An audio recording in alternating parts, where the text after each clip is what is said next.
Hello, my name is George Dearsley.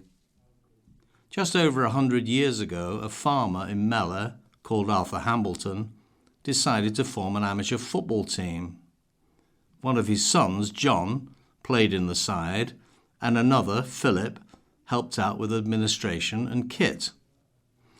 They had no idea that a century later their creation would not only still be going, but would be one of the leading amateur clubs in South Manchester and North Cheshire. It was my great privilege to have been chairman of the club for 33 years, as well as a player. The club, currently in 2024, has 2 senior teams, a veterans team, and even a ladies team. One of its greatest servants died last year, aged 84, but John Bellis, also a farmer, epitomised what the club is all about. L. Bell, as he was known, was a player, secretary, vice chairman, treasurer, dog poo collector, linesman, and general helper for more than 40 years. He only stopped playing five-a-side aged 75. He still holds the record for being the oldest player ever to have appeared in the Lancashire and Cheshire League Premier Division, aged 66, in April 2005. A few years ago, he was badly injured when a tree fell on him. But from his hospital bed, he was still doing MellorFC business and helping to find players for that week's fixture. Once, as chairman, I bought a new kit for the club out of my own pocket, and in the first match it was used, John dislocated a shoulder away at Stretfordians. He was taken to hospital. I still cringe at myself for arguing with a casualty nurse who wanted to cut his shirt off with scissors in order to treat him. She won. John was the manifestation of that old saying, put in more than you take out. When I think back, many big Lancashire and Cheshire clubs have folded, like Old Ashtonians and Old Stopfordians. For me, the club has generated memories I will treasure forever.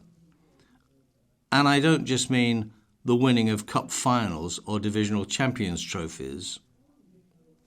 I'll never forget the many times fourth team player Paul Robinson, a top consultant with Deloitte's, who more than once earned £1 million in salary bonus, rang me up from the Bahamas or the Seychelles, where he was working, on a Thursday to say he would definitely be in Brabbins Park, Marple for Saturday's match.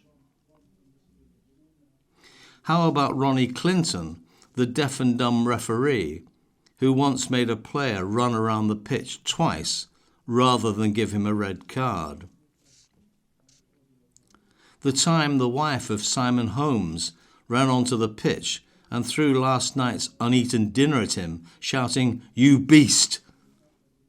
Forever after that, he was nicknamed Simon the Beast Holmes. Then there was the evening match at Wood Lane, Marple, where, just minutes before kick-off, the ref spotted a tiny piece of rock in the goal mouth. I tried to remove it, but it wouldn't budge. And after attacking it with a pickaxe, I realised it was a boulder about 2 feet wide. It took 4 wheelbarrows of sand to fill in the hole, but the game went ahead. I once hired a fire eater to mark a £3,000 sponsorship from a company called Flamerite. The managing director of the firm, suited and booted, lined up with the team as the showman blew his plume of flame. Alas, at that very moment, the wind blew, and most people in the picture lost their eyebrows. But the snap made half a page in the Manchester Evening News, which made the sponsor very happy. I also recall when we lost heavily in a Stockport Senior Cup match against Poynton. But 2 days later, I got an anonymous phone call to say one of the Poynton players was a ringer who really played for Wythenshawe Amateurs. I rang the Cup secretary, but he wasn't interested. Luckily, I had videoed the game, so had the player's picture. Off I went for a quiet pint to Wythenshawe's clubhouse, where I spotted the culprit in a team photo on the wall. I photographed the picture and, after a short inquiry, we were duly given a passage to the next round. What about Yankuba Cisse, who sent me an email from Africa claiming he had played international football for Ghana?